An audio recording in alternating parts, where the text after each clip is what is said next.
What's up, everyone, and welcome back to another episode of the Kumite Lifestyle Podcast. And today, we've got something really special. Joining us are John and Heather Adamson, two incredible martial artists, coaches, and leaders who have built a legacy through family, discipline, and decades of dedication to the art. And for me personally, this one hits home because John was actually one of my coaches when I traveled to Italy with the AAU USA national team. So getting to sit down and hear their story full circles is something I'm truly grateful for. Inside this conversation, we dive into their journey from training in the old school days to evolving with modern competition, what it really takes to build a successful martial arts family and business, the ups and downs of coaching your own kids, leadership lessons that go way beyond the mat, and the powerful life experiences that come from competing and coaching on the world stage. This is one of those episodes that's going to resonate with martial artists, coaches, parents, and honestly, anyone chasing growth in life. And before we get into it, shout out to our proud supporters of the show, Delaware Bushido Academy, Gracie Jiu-Jitsu Smyrna, White Belt Surfer, and Torrey Wellness Center. Let's get into it. What's up, everyone, and welcome back to another episode of the Kumite Lifestyle Podcast. And today we're joined by both coaches John and Heather Adamson. Guys, welcome to the podcast. I'm thrilled to have you. I'll start off with how you guys doing today? Doing great. Yeah. Spring in Indiana. Can't beat it. Yeah, we finally have that sunshine, this spring's starting to happen. We got the flowers popping. Yeah, definitely in raising up that mood. Yep. Very cool. Do you guys get all the seasons of weather, meaning like when it's hot, or when it's cold, or is it pretty kind of consistent? This winter was very cold actually this year. We had more cold for a longer period of time of sub tons freezing. Of snow. It was rough. It was really rough. Yeah. So especially, I bet you later on we're going to get into the fact that we got a new guy in town, and he's from Florida. So we have a new son-in-law. We experienced it differently. Yeah, and man, it was rough for him. So we were really hoping he wouldn't have too bad of an experience. Yeah, so speaking of the family dynamics, I was kind of hesitant to ask this maybe kind of in the middle or towards the end, but I'm just going to ask it now. So I know you guys have been together for a while, and you guys have been doing karate for a long time. And like, obviously, Coach Adamson, your father, Sensei Doug, or Shihan Doug, was the one that kind of spearheaded that. And I gotta, right from the start, was it love at first sight for you guys when you guys first met? Oh, man. Yeah, we're going to go way back. Oh, yeah. All right. So the first time I can remember meeting my wife, first of all, we're 28 years. 28 years. Right? Easter, April 5th. And then April 4th, before Easter. So you know how it is with these types of stories. There's always a sort of disagreement as to exactly how it happened. But I first remember her. We had like a shiai, inner dojo tournament back in the day. And she was a brown belt. And she had, the weirdest thing is she had really good stances, so if somebody has really good stances, they got it up here, you can kind of tell. And then she had an excellence about her, and she had like a really girly thing. Like she was wearing a brown belt, but then she wore like a brown headband thing or something like that. I was like, all right, she's got it, that was the first time I remember. No, that's definitely the first time I remember meeing him. The funny side for me though is I'm 3 years older than John, so I had trained with his dad at IU Indy, and worked with his brother for 3 years up until my brown belt. Met his other two brothers. So I met him last, and he was the younger brother. That was my first thought was, oh, he's very sweet, this younger brother. He's very nice. And there's this weird story. Like, so my parents fell in love with her, and they were at a belt graduation. And then like in the middle of the belt graduation, thankfully I wasn't there. So maybe I'll let you tell this story. Yes, thankfully none of the brothers were there. But yes, I was maybe testing for my brown belt, and his parents were running it. I was not the only person there, though. It's a promotion. There's 20 people in the room, and they said, we just love you so much. You're doing such a great job.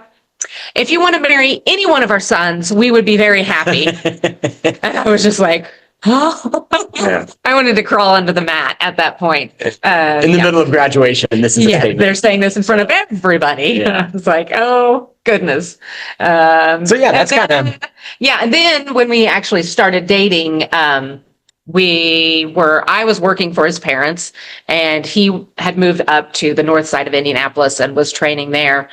And we went to pass out flyers, and I don't know, something that day made me go, oh, he's not just the little brother. He's pretty cute. He's pretty smart. And yeah, and he loved God. So that was a big deal. Yeah, that's kind of how we got it going on that. That was it. Yeah.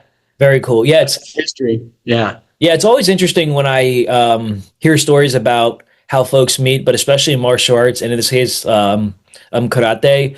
I feel like if one person either doesn't do karate or have some type of interest, I feel like that relationship's not going to work.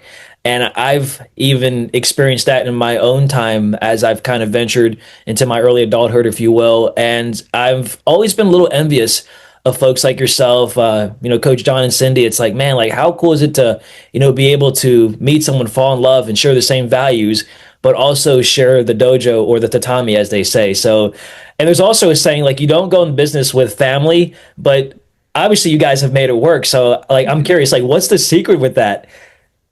Oh my gosh, there's a lot that goes into that. But yeah, I guess, yeah, if we want to take that direction, how do you make family and business work? Yeah, because you got brothers, I know. Yeah. Yeah. So just real quick, maybe I'll give the quick rundown of how we got to where we're at. So back in the day, my dad gets introduced to martial arts. If we wanted to go down that road and find out the early martial arts history in Indiana, we can talk about that. But let's just say my dad's involved in martial arts, and then my mom is not, right? They had been dating for a long time, but like in my experience, sometimes it's two martial artists that come together, but sometimes it works the other way too, where one martial artist is here, they spend a lot of time in the dojo, and the other one's like, well, if I'm here, I might as well do something, So then my mom gets involved. So so he does his thing. Then he decides that he wants to do it for a living. So then, me and all my brothers, we grew up doing that, and we all have to do exactly what Dad says. And they started the business in 1970, the same month he was born. Yeah. So he grew up doing it very, very much, literally. Right. All you've known. Yeah. And then at some point, we all got a little bit older, and then there was kind of a tough period when we were, let's say, teenagers and in our mid-20s, where there was like some tension. But at some point, you make peace with that. Sure. I think one of the things that makes us successful is we have separate locations. So like, I run this location here that we're in right now. And then my brother Paul runs a location about 20 minutes that way. And then my brother Ryan runs a location about 35 minutes that way. And then my brother Peter, who's currently not running a location, but he's still a big martial arts guy. And when he would run a location, it was about 30 minutes away as well. So while we were all doing the same kind of thing, we weren't like step on each other's toes hardly ever, because we were just in different locations. So we would come together for graduations, and we would come together for celebrations and competitions. But yeah, it was always like an event when we came together. It wasn't like, hey, I need you guys to start doing this. We were very, together but separate. And I think that was a big win. That's with your brothers. Then with the parents, I think martial arts kind of helped with that, because there is a hierarchy, and so they own the business, and we work for them. So in the end, they're the ones that set the rhythm, and they're going to make the decisions. So I think being in karate and having that Japanese influence kind of helps that type of thing. Yeah. I think that's a good way to say it. Like it was helpful that he was obviously our father. And then obviously my mom was in charge of most of the business stuff, and my dad was in charge of the curriculum kind of stuff.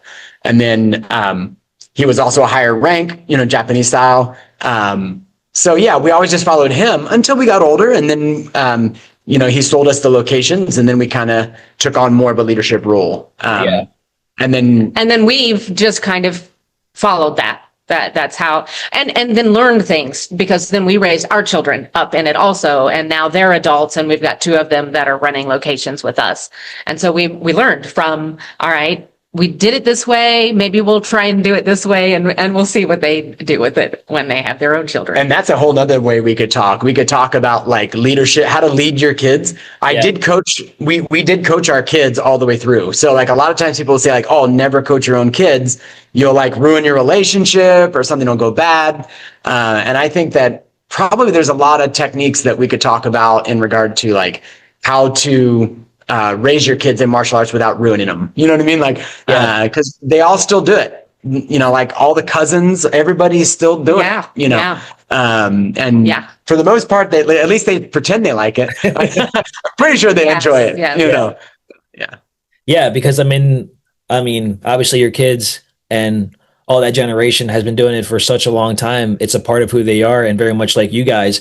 And going back to what you said, Coach John, about, you know, the family logistics as far as running stuff, when your dad was running, you know, the schools, it sounds like you guys all had a pretty good professional relationship as well. So like were you able to separate family from karate, or did it kind of all just happen organically? Because I know you said there's obviously with any type of organization or family, sometimes there's going to be a little riffles, if you will. But I'm glad you guys were able to obviously work that out. But kind of over time, did you ever like struggle from, you know, almost setting aside your relationship with your dad or your parents, and then like, you know, just seeing them as senseis or coach?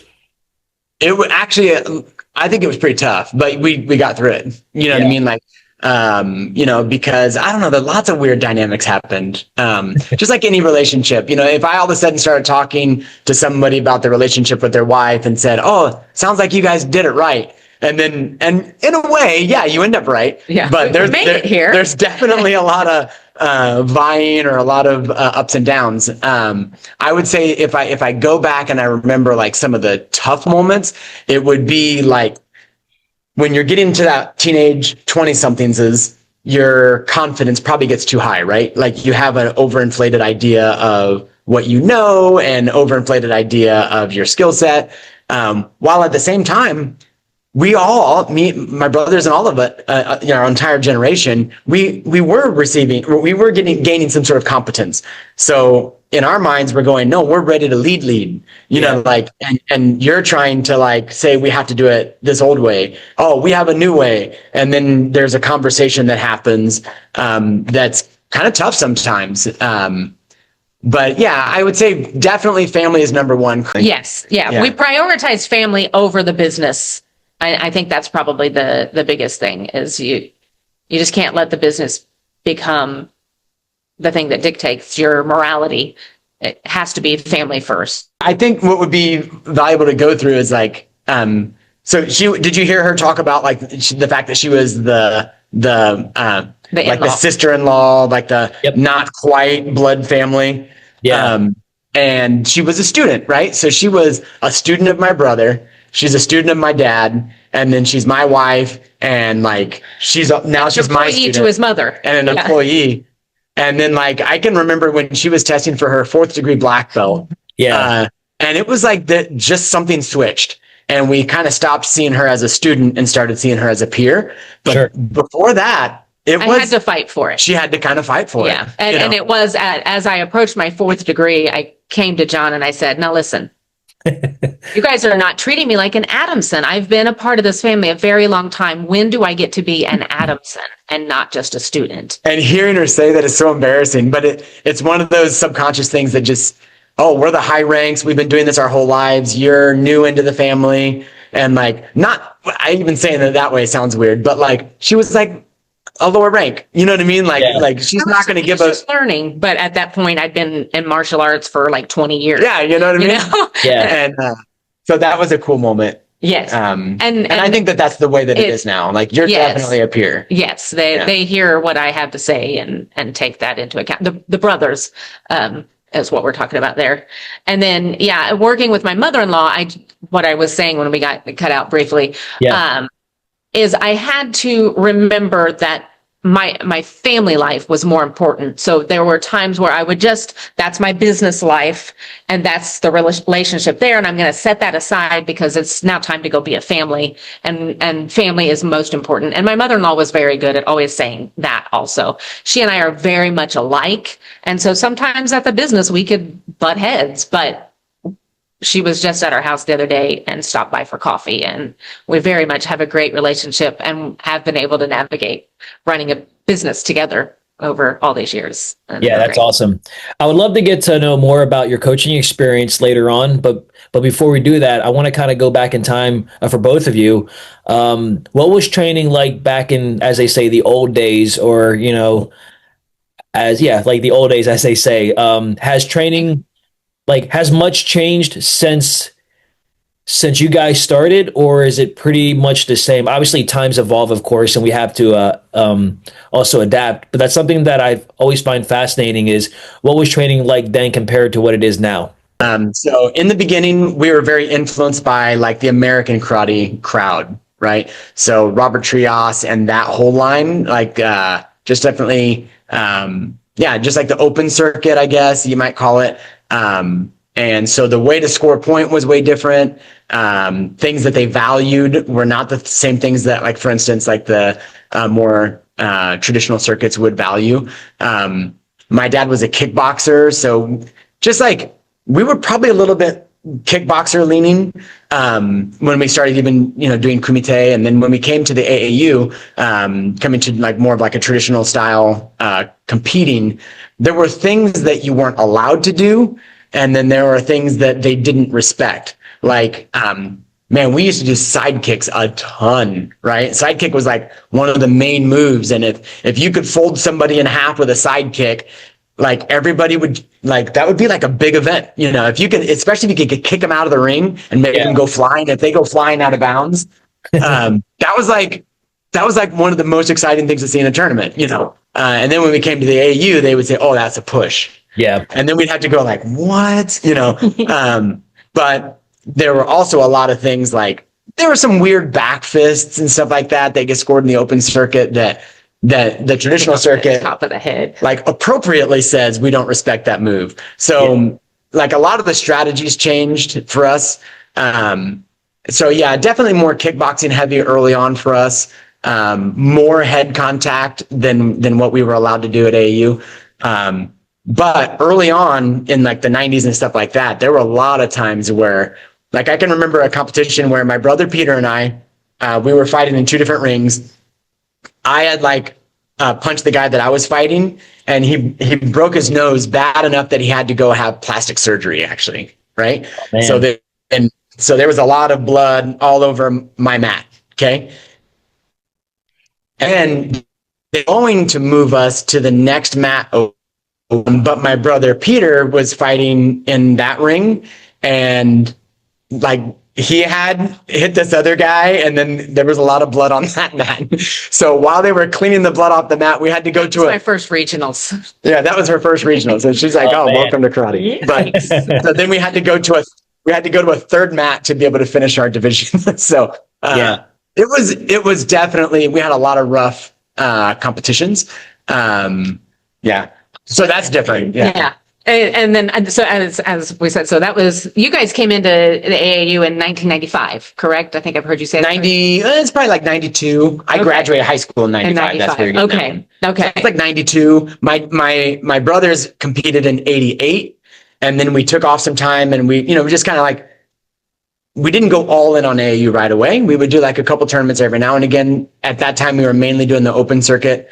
But by the time we got to like 92, 93, we kind of made the full jump. So that was, I didn't start competing until I think my first nationals was 97, actually. And so fighting then was very grounded, very rooted, and very, defensive reverse punch heavy. And now it's, the fighting style is so, it's a lot more, I guess you'd say, athletic, sometimes I get discouraged that it's starting to lean a little bit and start look too much like the open circuit that Adamson's came out of and was, initially told that no, that type of stuff's not okay. The tapping and falling over and stuff like that. And then you still get the point. That's not how it was when we started. You had to be grounded. I guess at that point it's almost cyclical. Because basically you're going to have one bubble in the conversation in the whole country or the whole culture, the martial arts culture, that says whatever we're doing needs to be usable on the street, right? It has to be pragmatic. It has to be useful. It can't be so tappy, that type of thing. Okay. Yeah. So then let's say that if the community starts to think like that a lot, it becomes more simple and it becomes more contact, more rough, but less creative. And then it can get like too in the box. And then you're going to be like, I see what you're saying, but sidekicks exist. You know what I mean? Like we should start popular again. We should incorporate it. And then, heel kicks exist. You can do that. Oh, back fist, ridge hand. Like these techniques started to come out and then everybody's trying them. And then you get more and more and more techniques. And then the more techniques that you have, you start getting into this like creative zone. And then all of a sudden you start to say, hey, you can actually score with like a scorpion kick. And like these, I think it's foolishness, these techniques that are so creative that they start to be silly.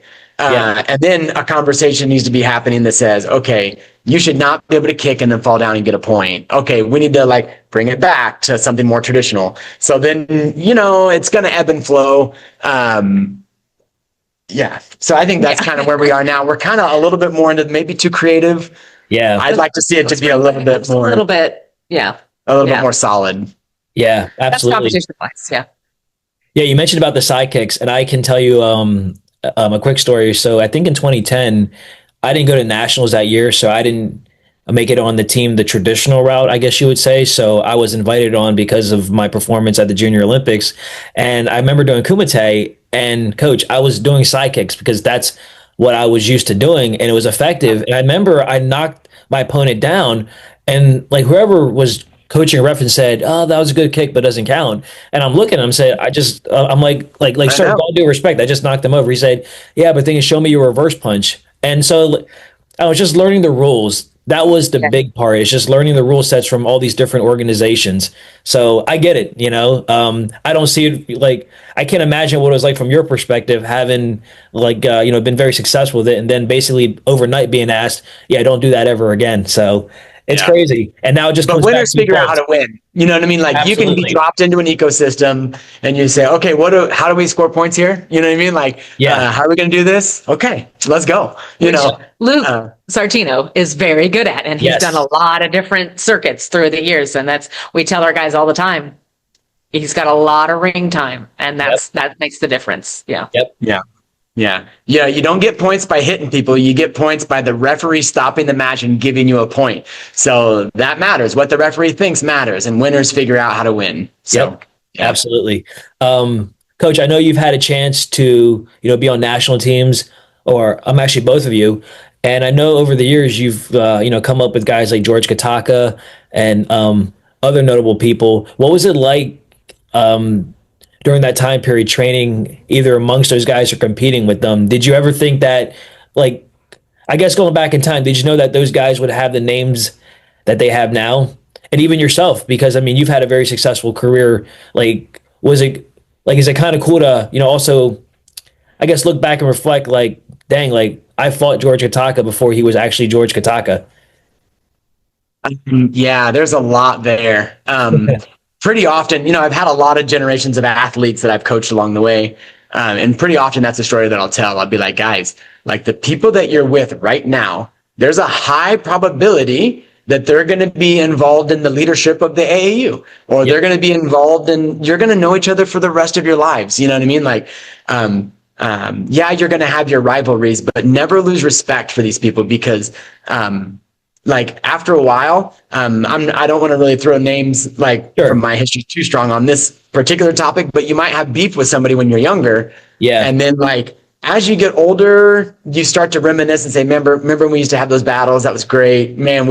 And then something positive happens that you start to be nostalgic, and then you're friends. And then like you live the second half of your life as, like, yeah, you had some battles when you were young, but now you're like, cool. I don't know how to say that exactly, but so I try to tell my guys, because I grew up in my generation. It was me, George Kotaka, Tony Mendonca, Alfonso Gomez, Jimmy Asopo, say again? Gino Bao. Yeah.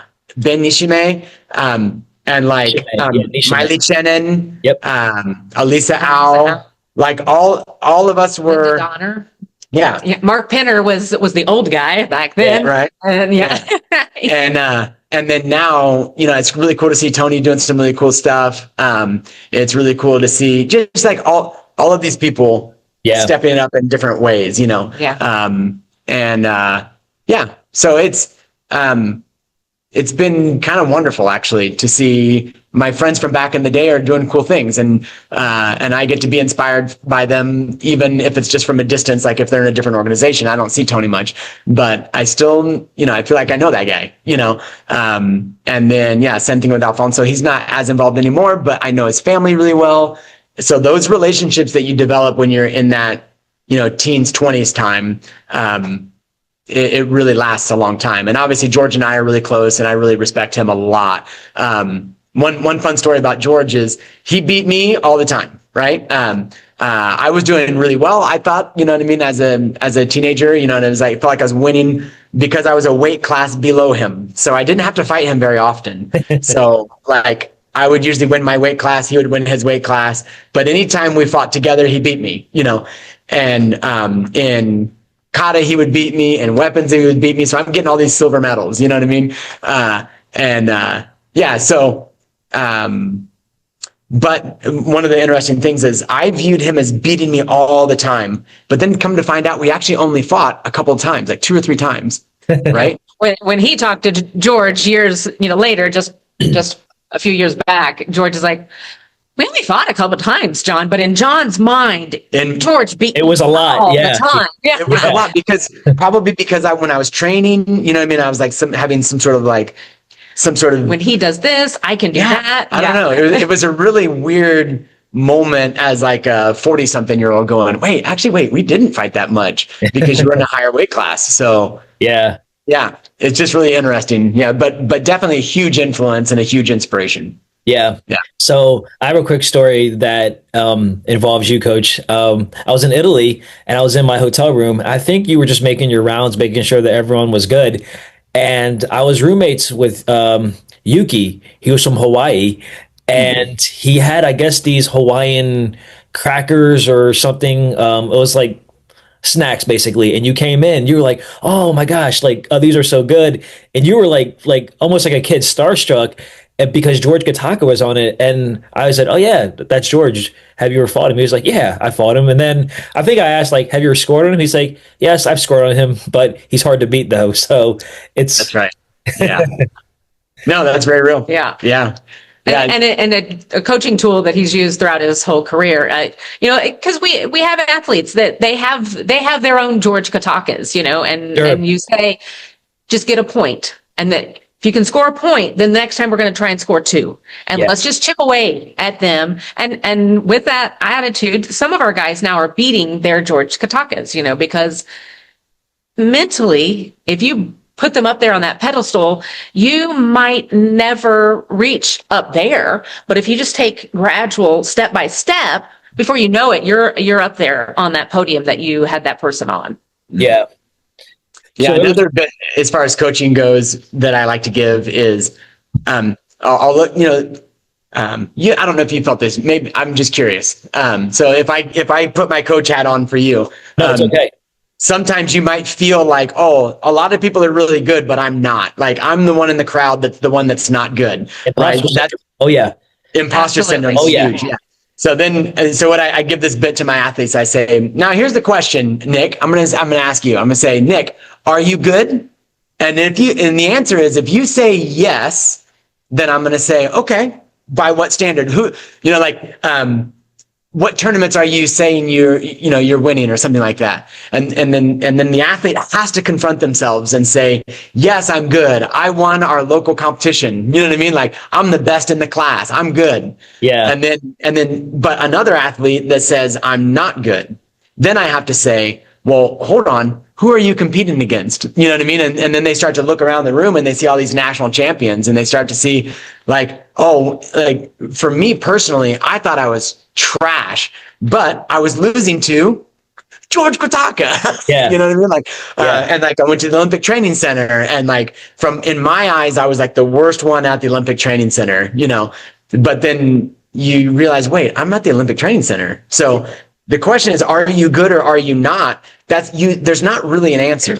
The answer is, are you showing up? You know what I mean? And like, if you're losing to people that are really good, then you might actually be good. But if you're winning against people that are not good, you might actually not be as good as you think you are. So, this question of like, we all are going to ask ourselves, am I good at karate? Yeah. Finding that answer is not so obvious when you're by yourself. You have to have a coach to put their arm on you and say, listen, here's where you're at and here's where we can take you. And that's really the only answer you can have to, are you good or are you not good? Just kind of a fun coaching line. No, I love it. And it's so true because you're right. When I was in Italy, I was the oldest one there because it was ages 10 to 20.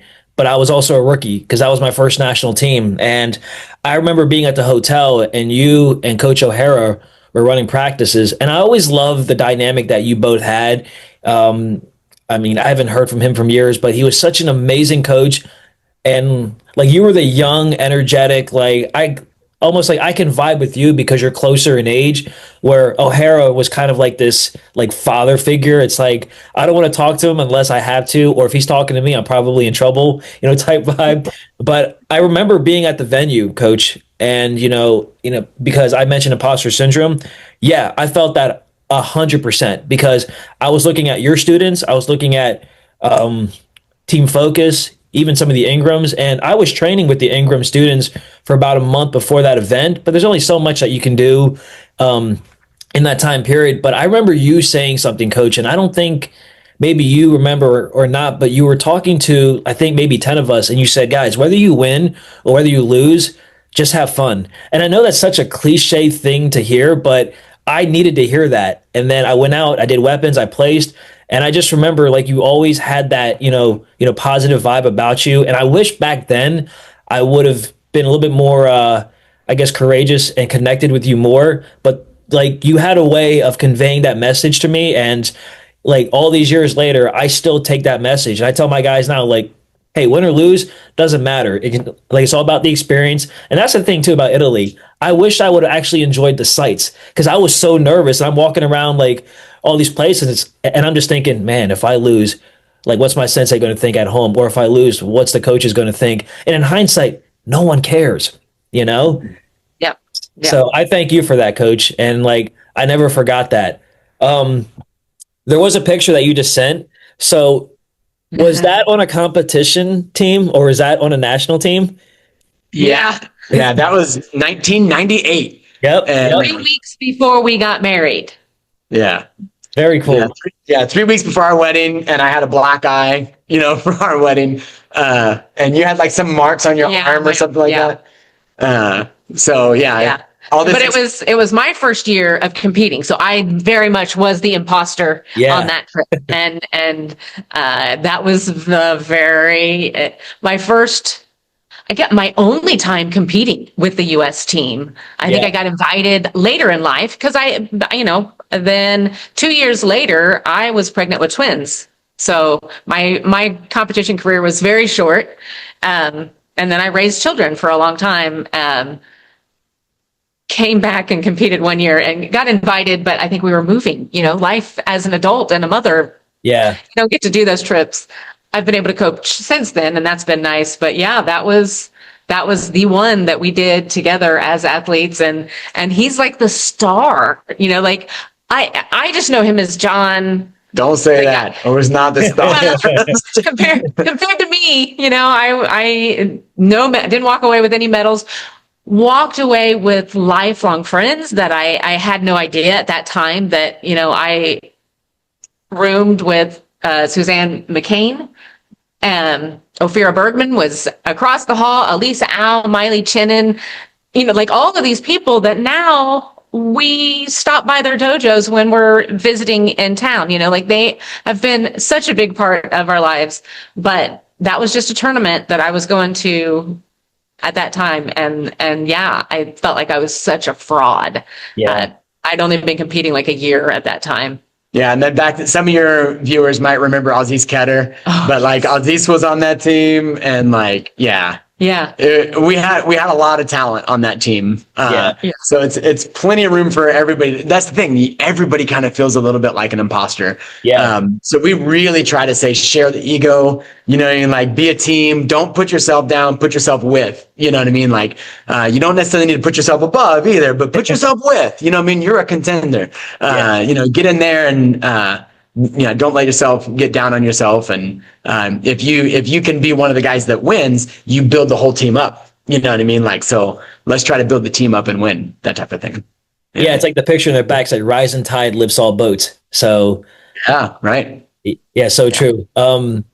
Coach, and actually for both of you, since you both have traveled overseas, aside from the results, what are some of the biggest like life lessons or takeaways that you've gained when you've gone and competed overseas? I'll tell you a quick story from Italy. I remember, I think it was a Serbian kid. He was in the restroom, and I've told this, story hundreds of times to athletes and even on the podcast.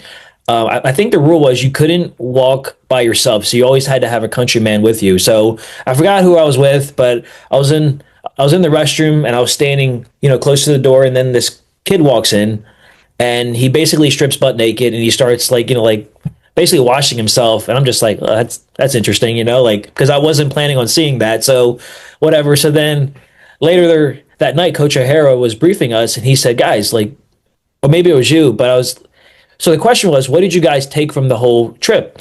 And I said, yeah, there was this kid, he did XYZ, and it was just kind of stunning. And I do remember Coach O'Hara saying, yeah, well, that student or that athlete was living on the bus. And I was like, dang, because, as Americans, we are spoiled. And I had to be reminded of almost that the entire trip, because here we have like cell phones. It's like we have our issues, but they're really not even problems compared to what these other athletes have. And they're fighting just to be on the team and just to represent, their country. And I remember watching our athletes fight, like every single one of our guys either had a busted eye or a broken nose, because like all these other countries were like going after us, like almost like they were trying to kill us. So that's what I took away. Like, dang, like obviously don't take things for granted. In these other countries, like they want it sometimes more than we do. Yeah. No, that's very real. And it's not something that it used to be like that. It's still like that. It wasn't that long ago. We were in, I want to say it's maybe Brazil. So we're in Brasilia, which is, capital city of Brazil. And then come to find out that a lot of these people took a bus to get to this tournament. Okay. And then you find out that they rode a bus for a week to get to this tournament. Okay. Because they had to get on like some sort of public transportation. So imagine like a city bus that stops like at every stop sign or something like that. Apparently in the country of Brazil, like they have that type of thing that goes all across everywhere. So they would go switch buses, go switch buses, go switch buses. And it literally from the mountains of Rio or something like that, like they're out in the middle of some jungle out there in the Amazon, maybe. But somehow they got to the tournament, and then they have to perform at their peak level. Can you imagine? Like, no. And that wasn't that long ago. And then, I've got another story of, at one point, I think it was like the Bosnian team or something like that. We were finding out that they're teenagers. This was a junior world championships. I was coaching on this one. Mm-hmm. We find out that their teenagers were coming off the front line. Like they were soldiers with like machine guns, like actual soldiers coming to fight our suburban, what I mean? Like pretty boys. They had it rough because they lost their phone on the airplane, Yeah. Yeah. So, I mean, that's a reality, like we, it didn't used to be like that. It's still like that. So Yeah. we don't know anybody's story. Yeah. But at the same time, and especially, it's the opening ceremonies every time. Man, those are beautiful moments where the world comes together. Yep. And I can remember being in Mexico just a couple of years ago, and all the countries are waiting to go in and represent their flag, but you're chanting AAU USA, AAU USA, and then the country next to you starts chanting that also. I remember that, and they join that. I've got goosebumps just thinking about it now. Those are moments that, if we go into, we raised our children in this also, and we're karate business owners, so forking out the money to send our kids on those trips. We told each of them, we'll send you one time. If anything beyond that, you're going to have to do it yourselves. And all three of our kids took those chances, and they were important. And we still encourage our athletes today that if you get the chance to go and represent your country, you got to take it. I don't care, again, about the medals, but you've got to take that, because something will be imprinted on you that you will never experience. We live, this location that we have is in one of the most wealthy cities in Indiana. Yeah. Maybe the United States even. It's pretty high up there. And so you don't struggle too much here. You might think you're struggling because you don't have the latest Gucci belt or whatever, but that's not struggle. And we were very big for our kids. You need to see what life really is like.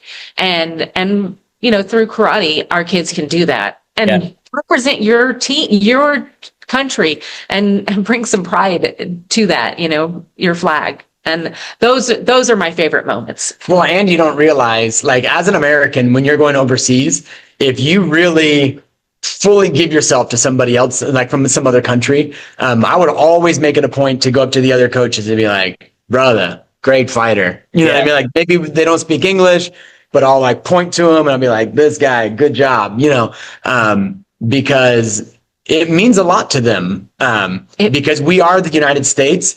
And then, there's probably a false perception, but there's a perception that, America is cool or something, America. We may be the only American that coach ever interacts with, that athlete ever actual American, not just what they're seeing on media, So it means a lot to them to get affirmation, and then, so you can build really cool relationships. I remember one tournament, we had Dima, like you just like the Serbian kid that it was just in that photo. We kind of took him under our wing. I remember, I don't know if you were in that crowd, but I took a bunch of the U.S. athletes and we went over to the Serbian area and we started cheering the Serbian chant. You know what I mean? Like, just because, I don't know, it's just the right thing to do. And then, you're just reaching across and trying to like do something good in the world, but I don't remember if it was Italy or one of those, but the Russian team coach, I tried to love on him a little bit and he was like not having it. He was like not wanting to have a conversation, whatever. And then I just made it my goal, like this week, that I'm going to win this dude over, And eventually you did, right? Because I remember that story. Yes. Oh, really? Okay. Yes. Yeah. It might've been Italy actually. I'm just trying to remember which one, but, he ended up being a really cool guy. And like, we were on Facebook. At the end of the term, he was like, Facebook. Yeah.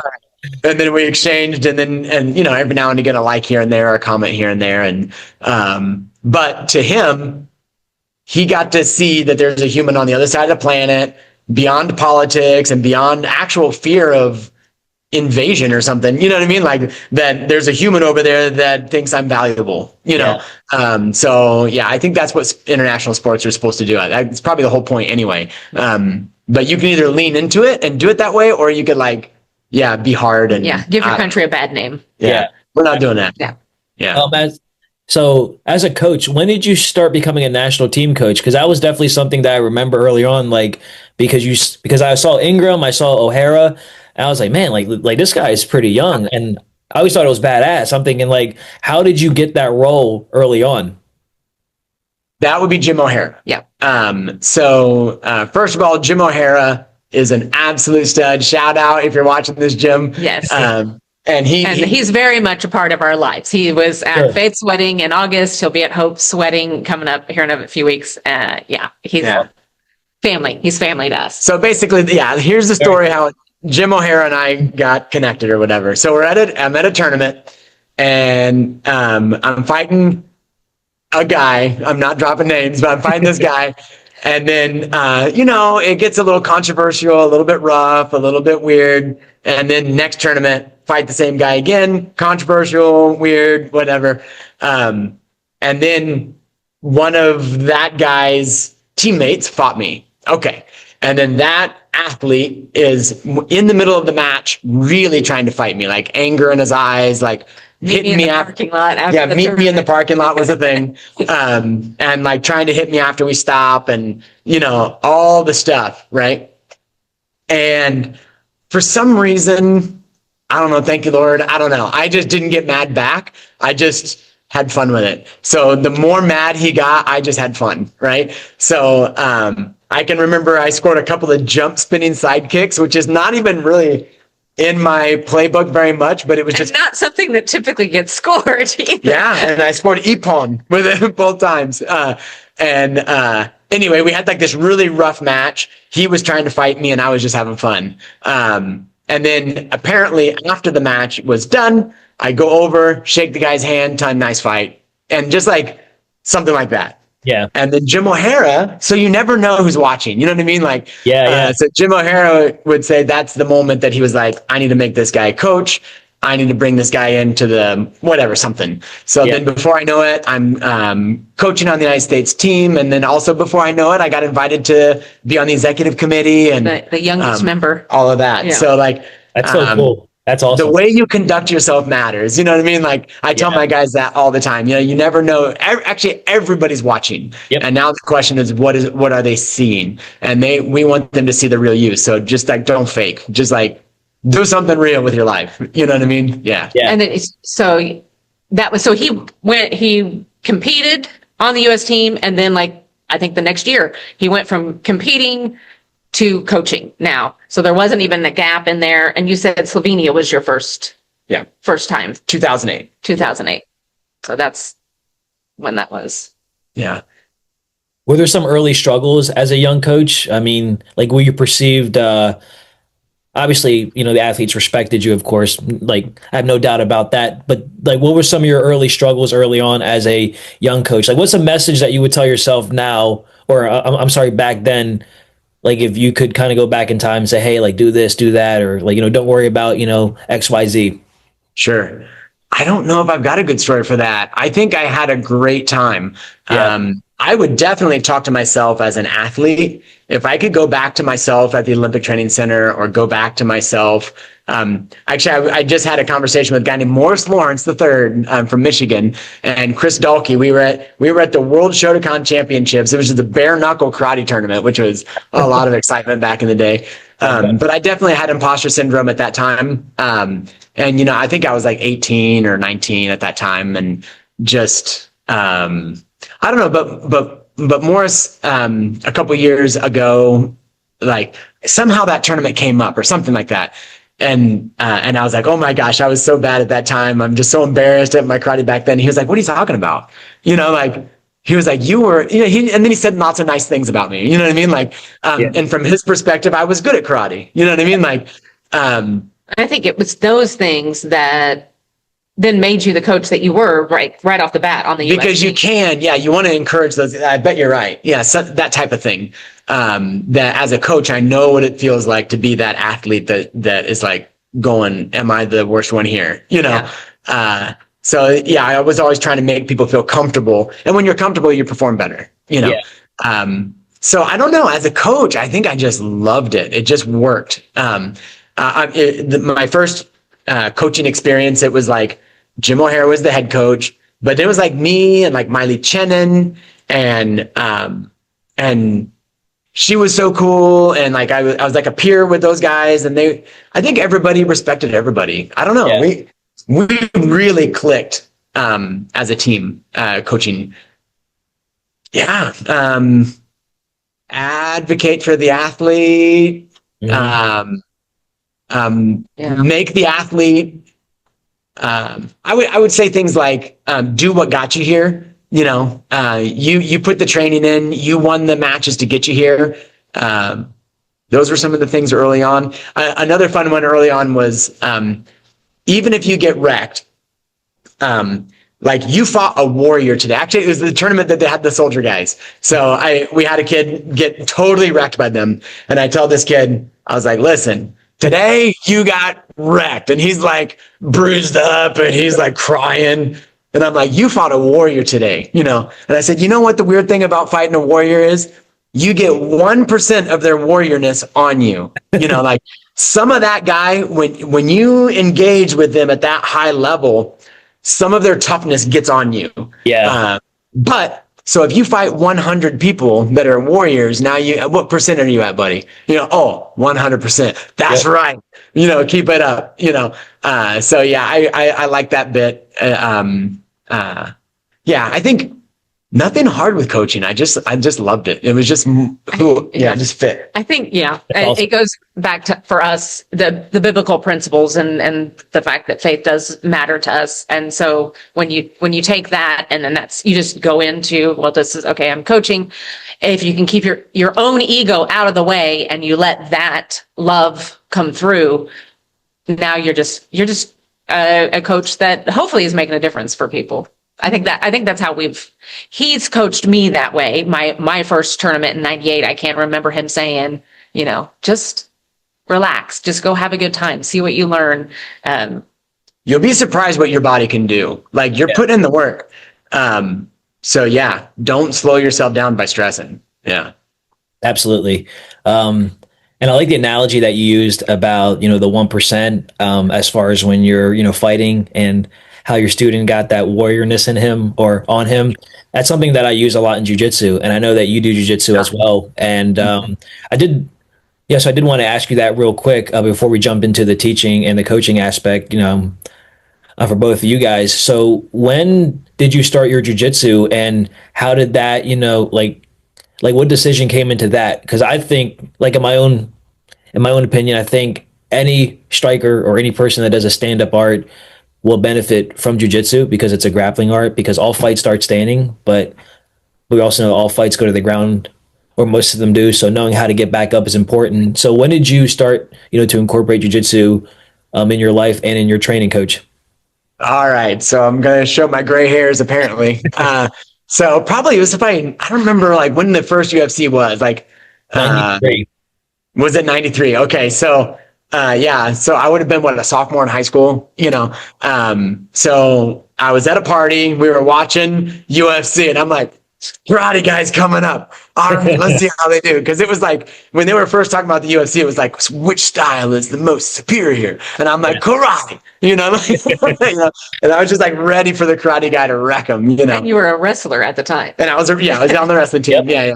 And, but I was ready for the karate guy to do the best, and then the karate guy loses, and then you start to see this karate guy and he's throwing these punches like weird ones. He's on the ground and he's like doing these rabbit punches, and like he couldn't do his karate because he was in a weird position. Yep. And then I can remember like, he's not doing proper body. I had all these excuses in my head. Like he's not doing proper body mechanics. Oh, he must be doing the wrong style of karate.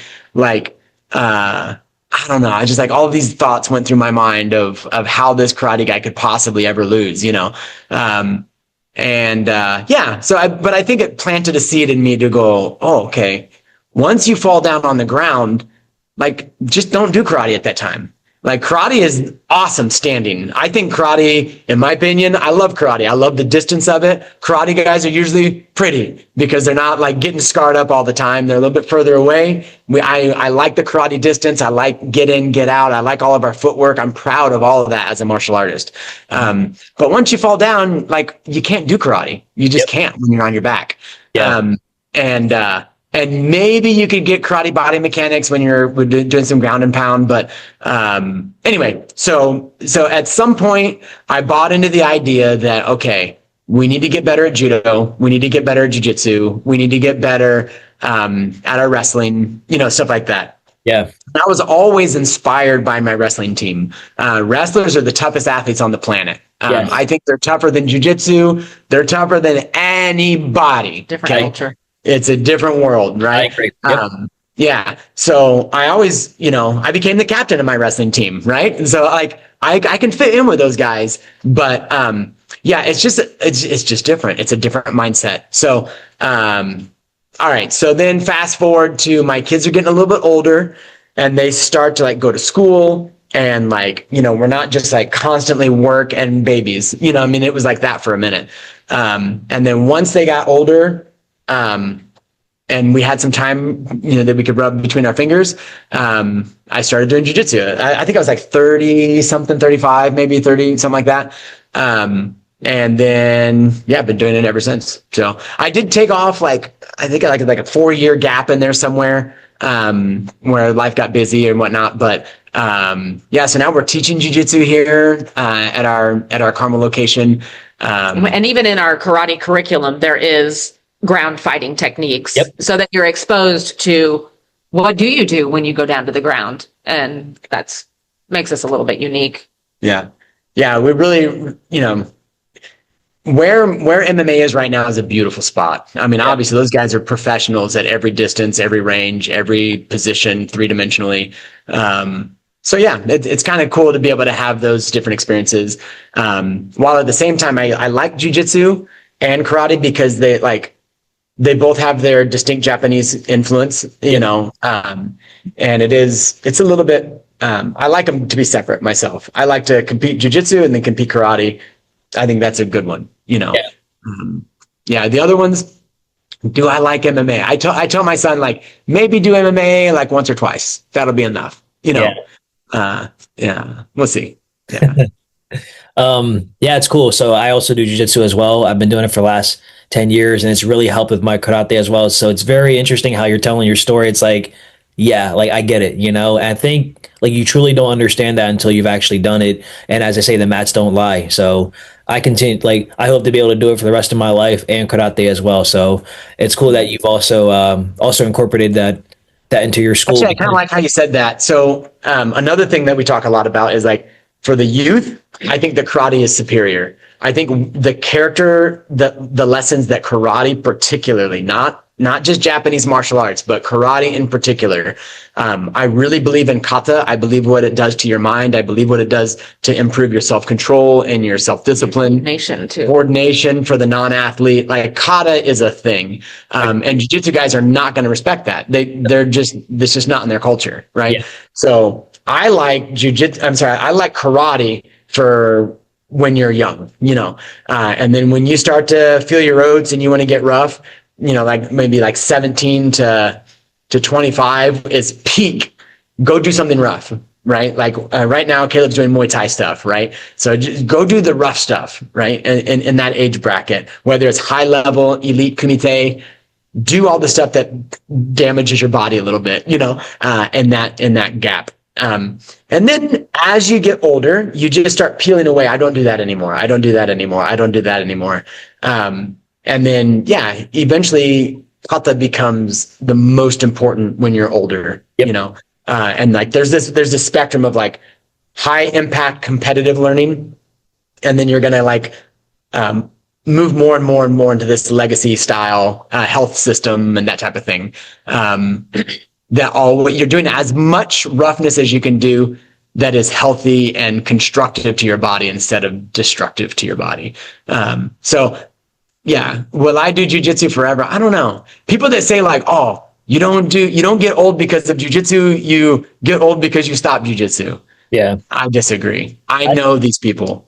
I think it's also how you, yeah. So I think it's how you also do jujitsu as well. So I've talked to a lot of competitors that have aged out. And the one thing that they regret is, going so hard when they shouldn't have had to. So the system of jiu-jitsu that I do is Gracie, and obviously you know who Eller Gracie is. But there's a saying I want to do jiu-jitsu like the Grandmaster way up until 95, and you can only do that if you train at a good consistent pace. So I think jiu-jitsu is for everyone, but you're right. If you do it incorrectly, a 45-year-old shouldn't be training as a 20-year-old or 50, you know what I mean? So like, obviously there's levels to it, but I think it done. Just rolling yesterday. Yeah. And then like, I'm rolling with a guy that's around my same age, and he's like, I think he's third degree black right now. Maybe he's even a fourth degree black belt. I don't mean to insult him.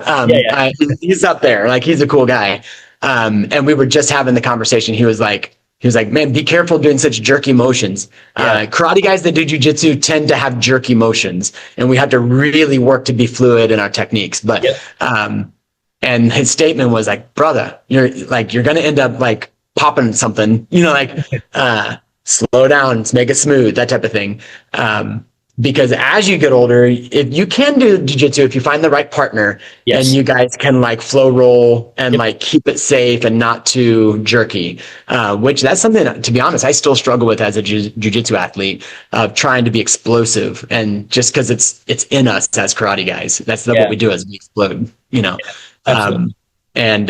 you can still do jiu-jitsu forever, but I guess the way that I'm looking at it is, if I'll say out to the world, if you're a jiu-jitsu athlete and your body's broken down and you're like, I can't do jiu-jitsu anymore, you need to try karate, come back to karate. So for me, like, karate is good for youth. The rough stuff's good in the middle. And then as you get into that later part of your life, don't be done with martial arts. Come to a martial art that's a little bit more health system. And you don't have to go straight to Tai Chi, because you're not that old. You know what I mean? Like, and so it'll eventually, maybe when I'm in my 70s, like, I probably will do Tai Chi, but I have a map laid out of my ages of which martial art I'm going to focus in on. So that's basically my statement there for jiu-jitsu and karate. Absolutely. Yeah. So before we bring it home and kind of wrap it up, if you will, it's interesting how, like, when I was a kid or even a teen, or I would say young 20s, I would look at people that do Tai Chi. I'm thinking, I would never do that. But as my body's gotten older, and you're right, like there's things in your life that just make more sense because your body either just can't do it, but there's a place for you in martial arts, So I agree. Take a look at Kiyoshi Nishime. Look, he's moving great. Yeah. Like, his karate. He's amazing. Yeah. That's what I want to be like. Yeah, absolutely. Nishime. Yep. I remember Ben Nishime. Yeah. Yep. Yeah. So he was, I don't think he was one of the coaches, but like, I remember that name. Yeah, he was one of the coaches. Yeah. Okay. Yeah. Perfect. Yep. And an athlete. Yeah.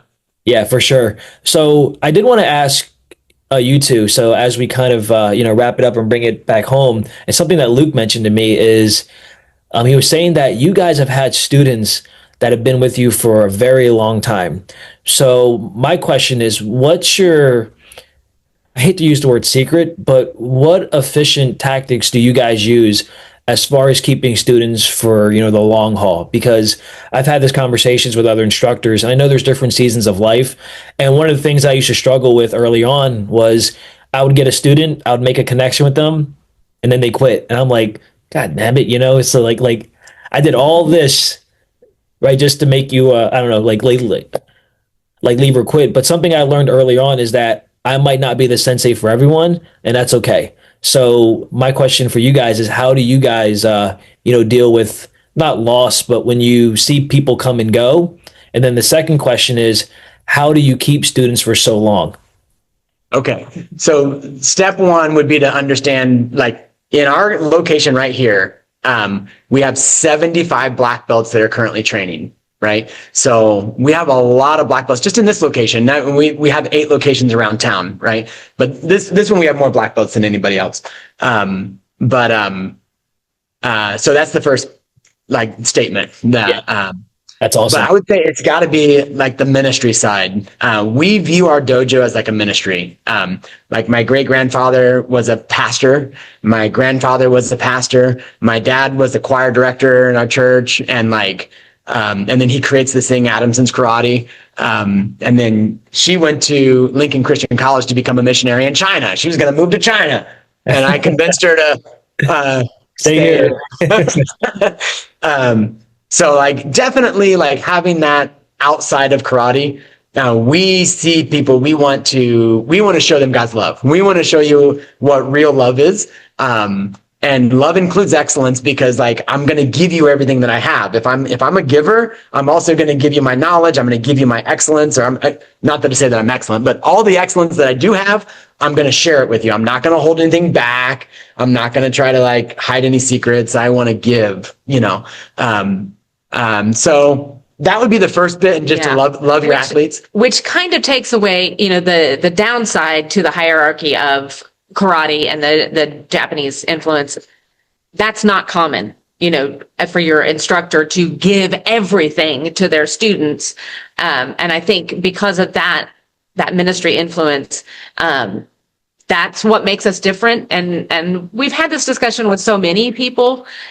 We didn't realize it was different until people started saying, how do you have 15-year-olds that are black belts and they're competing, and then they stay until they go to college, and then they come back from college and they come back to train with you?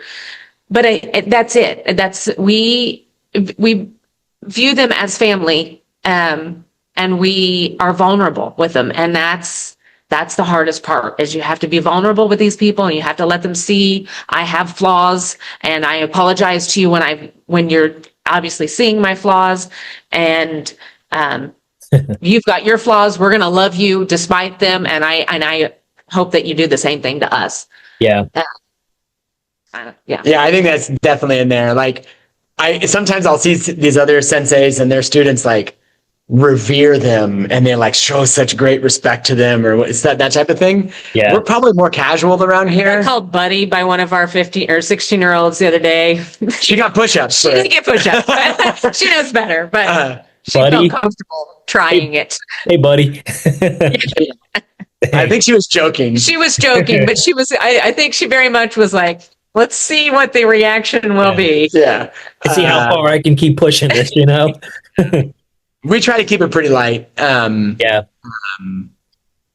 the same time, we want to bestow excellence. It's not that we're just like hanging out. You know what I mean?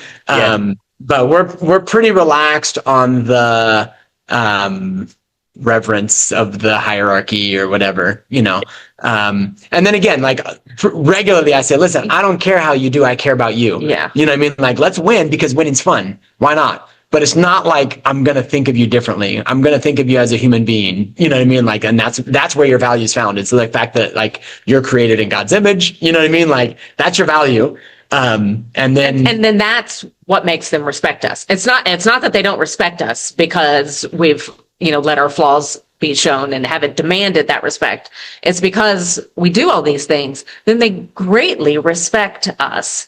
And we're constantly saying, but that's the only thing we can attribute it to. It wasn't like we set out and said, let's see how we can make our students want to stay with us forever. Yeah. It was just how we loved people. And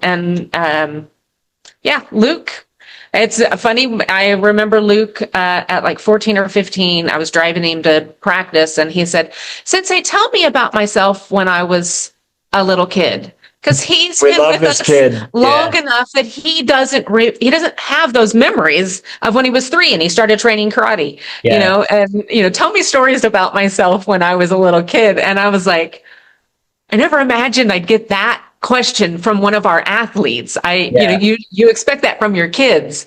So yes, he is one of our kids for sure. Yeah. And Kyle, there's so many generations. So many. Because we are getting these gray hairs. And then now they're coming back and they're bringing their kids, and I would say maybe like once every 3 or 6 months, somebody comes in the door and says like, hey, I did karate with you when I was young, and here's my kid, so, makes you feel old, but makes you feel old. Also blessed. Yeah, absolutely. Yeah. Luke spoke very highly of you, both, and Coach John, he was saying how he's been doing private lessons with you for a very long time, and he was just reminiscing how you always left a positive statement or notion or something that he could take with him to a tournament or even off the mat as well. So I could feel the love that he had for you guys just in the short time that I had him on. So it's nice that for yourself, Sensei Heather, that he asked you that question, because I haven't spoken to Luke in like 10, 12 years, but when I talked to him, it's like no time had passed. So it's cool what this connection and what karate gives us. Speaking of the family side, I know you mentioned early in the podcast that your daughter, she married one of the Ingram students, and both John and Cindy were they were kind of talking about it, but they reserved the question and they said that I should probably ask you guys. So I would love to kind of get to know more about how that happened and how that kind of fits in the family now. And are they teaching together now?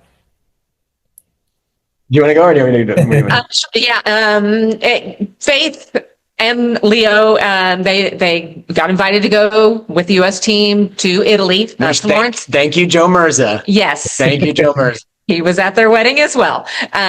Nice. Big karate presence at that one, and pretty big one at our other daughter who's not marrying a karate guy. But Faith gets invited to go on this trip to Florence, Italy in, I think it was 2022. Mm-hmm. And there's Enzo athletes are on that trip, and most of the people she knows. It's a smaller trip. It was like 10 or 12 athletes that went on that trip.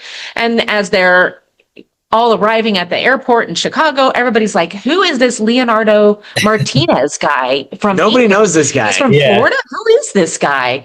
And so Leo started later in life in his karate journey. I think he was maybe 13, 14, something like that. Yeah. And he shows up, and Faith, I remember Faith calling me from Italy, and she's like, so I met this guy here, and he's a strong Christian, and I, and I'm like, that's awesome, that, there's people out there for you. And she, and then he showed up on our doorstep knocking in Indiana. He's at our house, and we're like, oh, this is not just a guy she met. Like, unbeknownst, or would you guys know he was coming? We knew he was coming to visit. They used it. They were gonna go up to Chicago and train with Enzo. Ryan Daly up there. Yeah. But then by the end of the trip, and he's there just for a weekend, he's in our living room and he's meeting us, and he's meeting Kyle Moran, one of our athletes from back in the day. And and we're like, okay, interesting. So that's how they met, and they fell in love. They did long distance up until 3 days before they got married. He moved up here.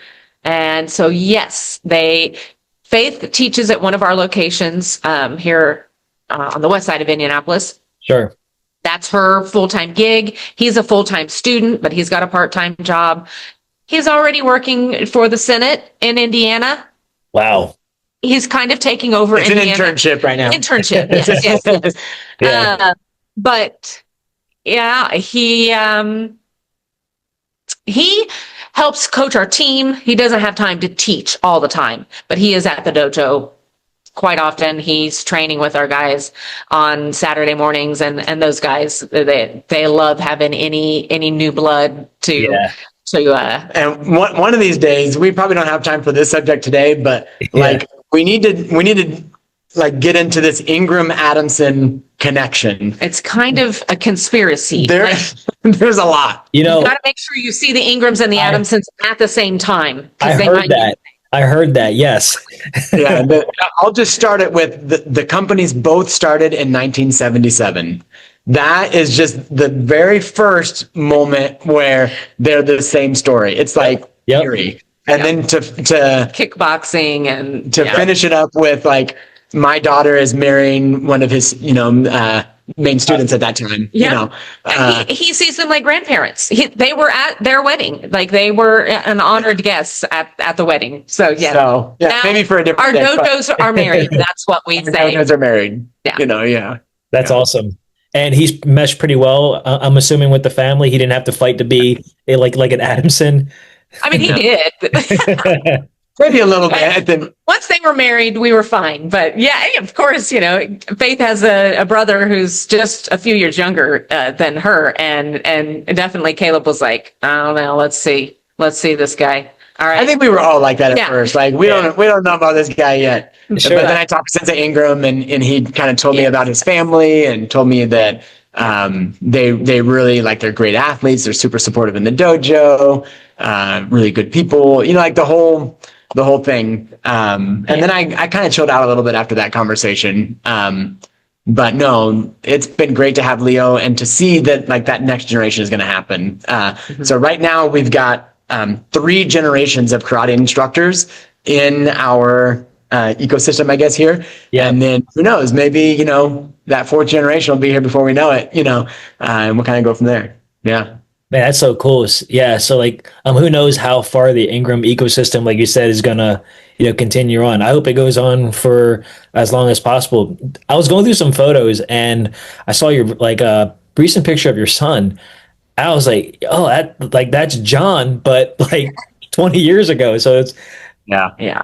so People tend to say that. Yeah. Yeah. Absolutely. Except he's like better looking and stronger and faster. And, so he's like the upgrade, His Yeah. personality's more like mine. He's more reserved. John is very much. So Caleb's a great coach. And not too many people have seen that yet in the AAU, just because he is very quiet. He's very devoted to his athletes. He came to us when he was still in high school and said, I want to take these 12-year-olds and I want to make them good. And one of those primary athletes was on the stage winning at finals last year, and she's just killed it this year.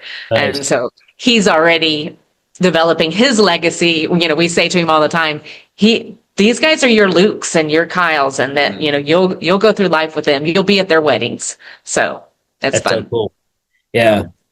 Well, John and Heather, this has been an amazing conversation. I know we only scratched the surface with the time that was given to us, but I really appreciate, both of you, sharing your story about how you met initially and then the early years of training. And then Coach John, you mentioned the early organizations like the AAU and then how you had to make those changes. And it's fascinating how like you guys, meaning your family, has really stood the test of time. I mean, like 1977. I mean, you went through COVID, right? You survived that, which was crazy. I remember. Another story. Yes. Yeah. It's So going to be a 3-hour podcast. well, so I did some research. I always do research on my guest if they have anything out there. And I was on your YouTube channel and I was watching some of your kata footage, and so there was a video a long time ago I saw on your YouTube page. I don't know if it's like a chocolate thing, but it got like millions of views. And things I wanted to mention that, I'm thinking like that's insane because like most of your stuff was karate, and then you have this one random video. And it has like 5 million views. And you can hear the AAU US athletes in all those voices. That was a trip to Australia, right? Yeah. That was just a funny thing. Yeah. It was we were in Australia. Yeah. And a lot of my athletes were around us, and I'm filming this thing. And then we just start messing around. We were just like having a good time. Yeah. And apparently we said funny things enough that we were on the front page of YouTube. We were on the front page of Yahoo at that time. This was before you knew to monetize all of this Yeah. stuff. I mean, We got no money for that thing. money off of Oh that. man. Yeah. But yeah, 5 million views. That was fun. Yeah. Yeah. And Luke Sartino actually said, I was walking through the hallway in high school and I heard that this kid was playing that video, and he said, that's my voice. I'm in that video. That's awesome. Yeah. So just the memories, like as you were talking about, as we can kind of go back and reflect on all the things that Spinning Chocolate Joy, if you want to check it out, everybody. Yes. I'll share that link in the description. So it might get 1,000 more views. Who knows? We haven't monetized yet. Oh, dang it. You should though. I mean, like it's not too late. I don't know. So speaking of websites and social media, where can people find you guys if they want to get in touch with either of you or both of you, or just find out more information about your schools? Adamsonkarate.com. AdamsonKarate.com is our website. Our Instagram is Adamson_karate. That I'm in charge of that. So it's hit or miss when things get posted. But yeah, those are the main ways to find us. Very cool. And something else that I let my guests do, or something that I encourage them to do at the end, is if you could give thanks to anyone right now, and I'm sure your list is long, but if you could condense it, please, or make it short, please, who would you like to give thanks to? I would say Sensei Mirza probably first. I think that if we're in the karate discussion. Sure. Obviously, my life's a lot more complicated than just karate. And there's a lot of people that have made wonderful impacts. But in the karate discussion, it would probably be Sensei Mirza first, and then Kiyoshi Nishime probably two. And I haven't even talked about my parents. Like, obviously, my parents are the hugest influence. But outside of our family, it would be Sensei Mirza, Kiyoshi Nishime, and Jim O'Hara. I want to shout out to those guys. And then a myriad of others. Yeah. There's a lot of good people out there. Yeah. Then I shout out to my mom, who let me take my first karate class when I was in college. Very cool. Guys, I want to thank you guys again for hopping onto the podcast today. It was an honor to see you again, Coach. Man, it's like, so many memories just coming back, and just to have both of you guys sit down and just share your story. Like, in this small amount of time, I really appreciate that. So again, guys, this was John and Heather Adamson. Guys, thanks again for being on the Kumite Lifestyle Podcast, and I hope you guys enjoy the rest of your day. Enjoy the rest of your time together. Yeah. Thank you, Nick. Of course.